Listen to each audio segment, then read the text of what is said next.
Philippines चावल का सबसे बड़ा आयातक देश है और पिछले साल चावल आयात पर अपने किसानों के हितों को ध्यान में रखते हुए अस्थायी बैन लगाने के बाद नए साल यानी कि 2026 में फिलीपींस ने फिर से चावल का आयात शुरू कर दिया है। पर खास बात यह है कि फिलीपींस सीमित मात्रा में चावल का आयात कर रहा है और इस बात का भी ध्यान रख रहा है कि बाजार में चावल की कमी भी ना हो, किसानों को घाटा भी ना हो और चावल की कीमतें स्थिर भी रहें। अब इसी दिशा में एक्शन लेते हुए फिलीपींस के डिपार्टमेंट ऑफ एग्रीकल्चर ने इंपोर्टेड चावल के लिए 50 पेसो प्रति किलोग्राम की जरूरी कीमत की लिमिट का पालन न करने को लेकर फिलीपींस के 36 रिटेलर्स को नियम तोड़ने की वजह से नोटिस जारी किया है। इस बारे में बयान जारी किया गया है जिसमें डीए ने कहा है कि ये नोटिस इलोकोस इलाके के 19 चावल रिटेलर्स, मेट्रो मनीला के 8, सेंट्रल लुजोन के 4, निग्रोस आइलैंड इलाके के 3 और बिकोल के 2 रिटेलर्स को भेजे गए हैं। विभाग का कहना है कि नियम तोड़ने का नोटिस जारी करने का उद्देश्य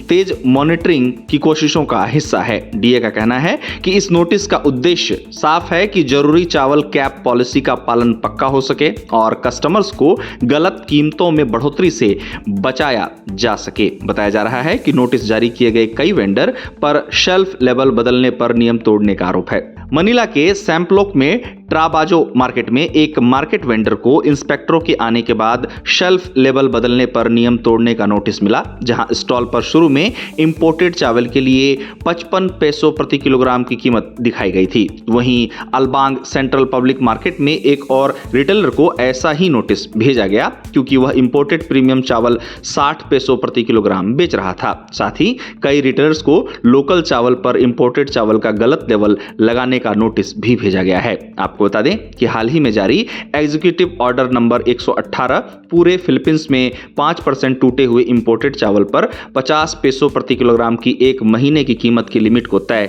करता है। फिलीपीनी अधिकारियों का कहना है कि इस ऑर्डर का मकसद फिलीपीनी घरों में इस्तेमाल होने वाली चीजों में बेवजह कीमतों में बढ़ोतरी को रोकना और मिडिल ईस्ट संघर्ष के जरूरी चीजों की कीमतों पर बुरे असर के बीच मार्केट के गलत इस्तेमाल को रोकना है। आपको बता दें कि अब फिलीपींस के कृषि विभाग के ऑर्डर का रिटेलर्स द्वारा पालन किए जाने पर नजर रखने के लिए कई मेट्रो मनीला मार्केट और देश के दूसरे हिस्सों में एक साथ कई मार्केट इंस्पेक्शन किए गए हैं। अब इस पूरे मामले को लेकर फिलीपींस के डिपार्टमेंट ऑफ एग्रीकल्चर का कहना है कि कुछ रिटेलर्स ने शिकायत की है कि प्राइस कैप से उन्हें बहुत कम या कोई प्रॉफिट नहीं होगा क्योंकि कुछ सप्लायर्स कथित तौर पर इंपोर्टेड चावल ऐसी कीमतों पर बेचते हैं जिनमें रिटेल मार्कअप के लिए काफी जगह नहीं बचती। इसी बीच फिलीपींस के agriculture assistant secretary Willie N एंगसी का कहना है कि रिटेलर्स को अपने सप्लाई सोर्स बताने होंगे ताकि अधिकारियों द्वारा चावल के व्यापार में अपस्ट्रीम प्लेयर्स की जांच की जा सके। गौरतलब है कि फिलीपींस इन दिनों चावल को लेकर काफी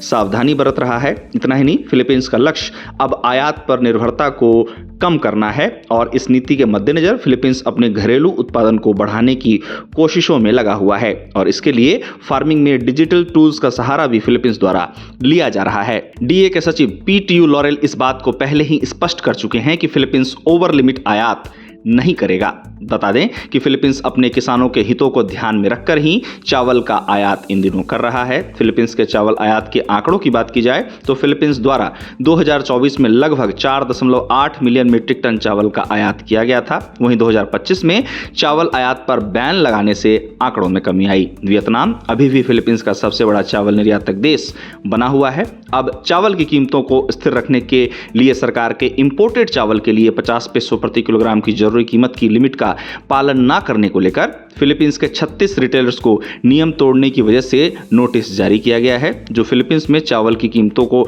अस्थिर रखने के फिलीपीनी सरकार के प्रयास को दिखाता है।